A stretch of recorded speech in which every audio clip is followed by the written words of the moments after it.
Hello and welcome to this special election edition of the North Bay Report.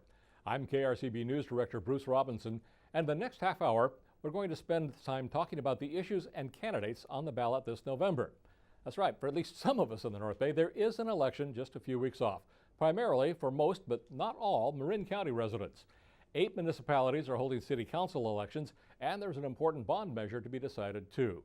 So to help us sort through the ballot and the choices you'll be facing on a community-by-community basis, we have a pair of informed analysts here in the studio.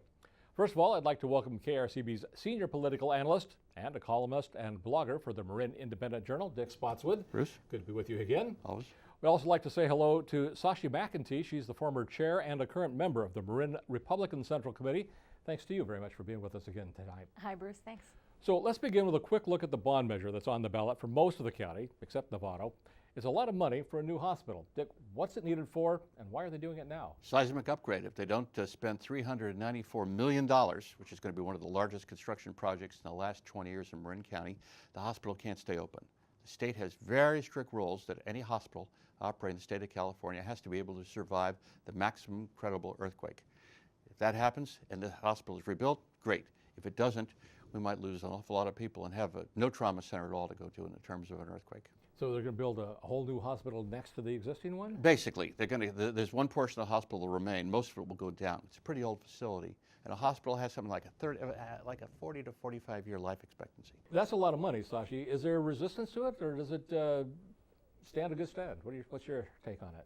The bond has been surprisingly uncontroversial. There have been some comments from the Marin United Taxpayer Associations and groups like that. But there's going to be the $394 million bond. It's a $500 million construction project. And it will be a parcel tax of around $20 for every $100,000 of assessed property value, which will work out to be about $12 a month for your average homeowner in the district. 2/3 vote required to pass it, though. That's tough. You know, anything, I don't care if everybody's for it, it's hard to get 2/3 vote. So why in this particular election then? Well, they'd polled. Normally you do a bond issue in an even-numbered year, 2014. In November, high turnout, high propensity for Democrats who tend to vote for money issues to vote in an even-numbered year. Polling showed that their core constituency were the people who show up in odd-number years, vote in municipal elections. Homeowners, older people, longtime residents, people who understand the importance of a hospital. The feeling is younger voters say, well, maybe someday, but not today. Older guys, they know they need it.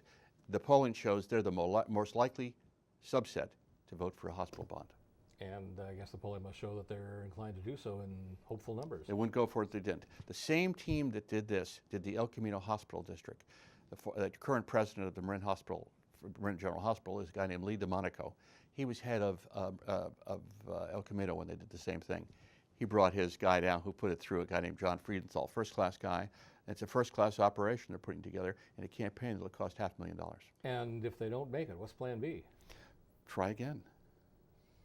And the clock is ticking. You gotta upgrade it. The only alternative is to have the legislature delay the compliance date for all hospitals in the state. They'd just as soon be ahead of the game or ahead of the curve rather than behind the curve.